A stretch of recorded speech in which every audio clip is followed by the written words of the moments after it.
Bonjour à tous, Tsar Voyage et moi, Elena Kolikova, guide conférencière. On vous salue et on vous propose aujourd'hui la première mini-conférence d'une série qui va vous parler de l'histoire de Saint-Pétersbourg.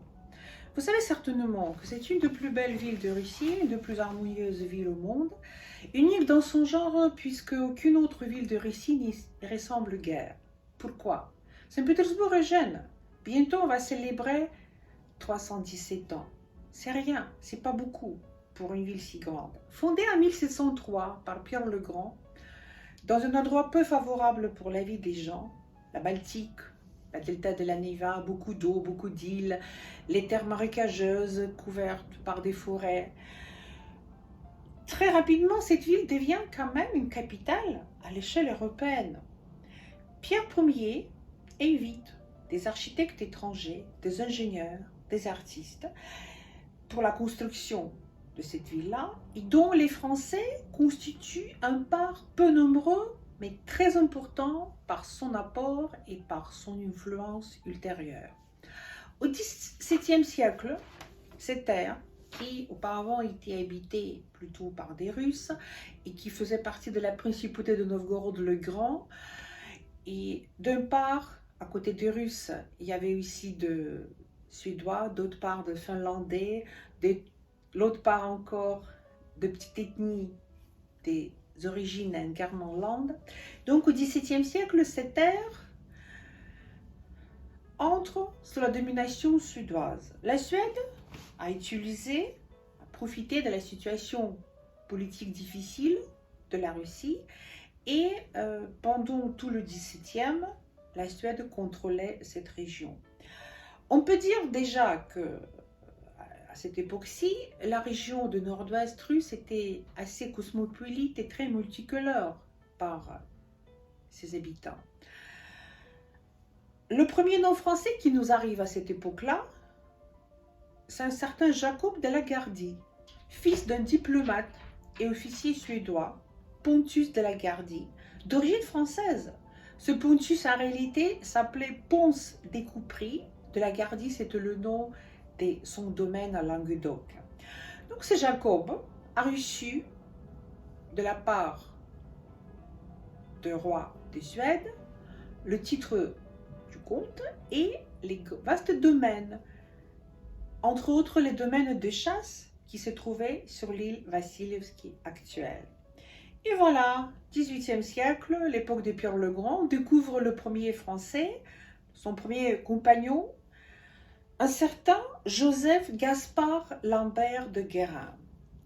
Il est entré au service de Pierre le Grand en 1701, d'abord comme un officier, puis il a fait vite sa carrière, il devient général ingénieur, et il a contribué certainement à l'élaboration du plan de la première forteresse Saint-Pierre-et-Paul. Et voilà, avec la naissance de la ville, d'autres Français arrivent, mais pas tout de suite d'ailleurs. Les premiers viennent au milieu des années 10 du 18e, certainement avec l'arrivée du célèbre architecte français Jean-Baptiste Leblond, invité par le tsar, et qui vient à Saint-Pétersbourg en 1716 avec toute sa famille. Ces Français, très naturellement, s'installent sur l'île Vassilievski, parce que c'est là que Leblond prévoyait d'aménager le centre administratif de la nouvelle capitale. Durant tout le XVIIIe siècle et jusqu'au début du XXe, les Français, la communauté française, vivaient d'une manière très compacte. Ils ont créé un certain quartier français, comme un bourg, au sein de l'île Vassilievski. Et parmi eux, il y avait des ingénieurs, des architectes, il y avait des coiffeurs, des militaires, des cuisiniers et des domestiques. La plupart d'entre eux étant catholiques, ils priaient dans une église catholique qu'un autre Français, Valin de la Motte, a fait construire au bord de la perspective Nevski, l'église Sainte-Catherine. Et sous le règne de la Grande Catherine, en Russie et plus particulièrement à Saint-Pétersbourg, La vie culturelle a été beaucoup inspirée par les idées des encyclopédistes de siècles de lumière en France. La société de Saint-Pétersbourg a été très influencée par de nombreux professeurs et gouverneurs français qui étaient employés dans des écoles publiques et dans des maisons privées. La langue française devient quasiment une langue de communication obligatoire et essentielle, et la connaissance de cette langue était aussi obligatoire pour tout noble culturel. À l'Académie des sciences de Russie, la plupart des périodiques, des éditions étaient publiées en français. Après la Révolution française 1789, des émigrants aristocrates arrivent en Russie, accueillis par la Grande Catherine, qui, un peu plus tard, par son décret datant du 8 février de 1793, a rompu toutes les relations diplomatiques et commerciales avec la France révolutionnaire. Et les Français n'étaient autorisés à entrer en Russie que sur la recommandation des héritiers des Bourbons. Par contre, les Français qui vivaient déjà à Saint-Pétersbourg étaient obligés de prêter serment de rénonciation au régime révolutionnaire. Sur les 900 Français qui y vivaient en ce moment-là, plus de 700 ont prêté ce serment. De cette façon, les Français commencent à s'assimiler en Russie et peu à peu, ils deviennent des vrais Russes de nom et d'esprit. Les noms français changent, ils prennent les terminaisons, les suffixes russes. Par exemple, au 19e, un peintre russe très connu, Karl Brûlov, était originaire d'une famille de Français Brûlot. Et voilà pourquoi le nombre de Français, des vrais Français authentiques, augmentait peu jusqu'à la Révolution de 1917, parce que beaucoup qui venaient se sont vite naturalisés. Des architectes français ont pas mal travaillé pour la construction de la ville. Conformément au principe du style empire français de la fin du XVIIIe, l'image de Saint-Pétersbourg change beaucoup au début du XIXe siècle. Un émigré français, Thomas de Thoumont, a su créer un des plus bels ensembles et plus parfait, l'ensemble de la flèche de l'île Vassilevski, de la pointe de l'île Vassilevski. Catherine II a fait venir à la fin du XVIIIe un grand sculpteur français, Étienne Maurice Falconet, qui a réussi de faire une énorme statue équestre de Pierre le Grand qui devient plus tard un des symboles de Saint-Pétersbourg. Au XIXe, la plus grande cathédrale de la ville, Saint-Isaac, a été reconstruite d'après le projet d'un jeune Français, Auguste Montferrand.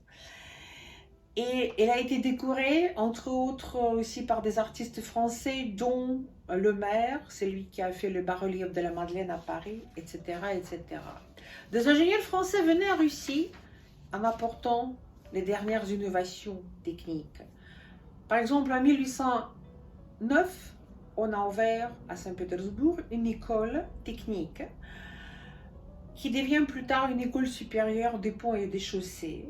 Plus tard, se transforme en institut des corps des ingénieurs de chemin de fer, une école qui existe toujours.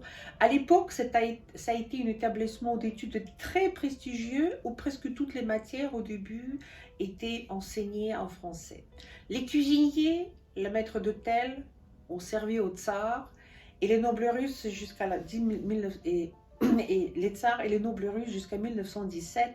Beaucoup de restaurants étaient ouverts dans notre ville avec les noms français.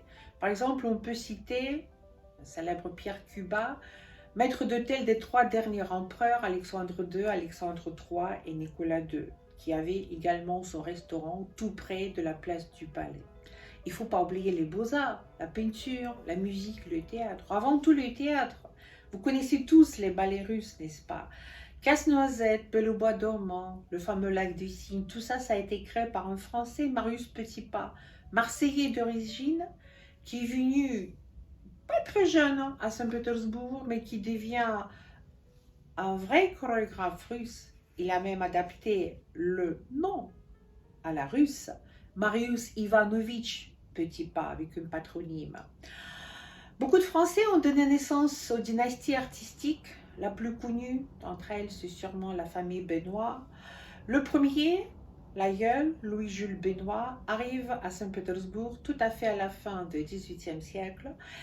Il devient confiseur, pâtissier auprès de la cour de la Grande Catherine. Ensuite, il a servi Paul Ier et sa cour. Il a fondé une famille avec une femme allemande, dont les nombreux descendants deviennent des architectes, des peintres, des ingénieurs célèbres. Et cette présence française à Saint-Pétersbourg a laissé une empreinte sur toute la ville. Pendant nos prochaines rencontres, je vais vous en parler plus en détail. Restez avec Tsar Voyage. Merci.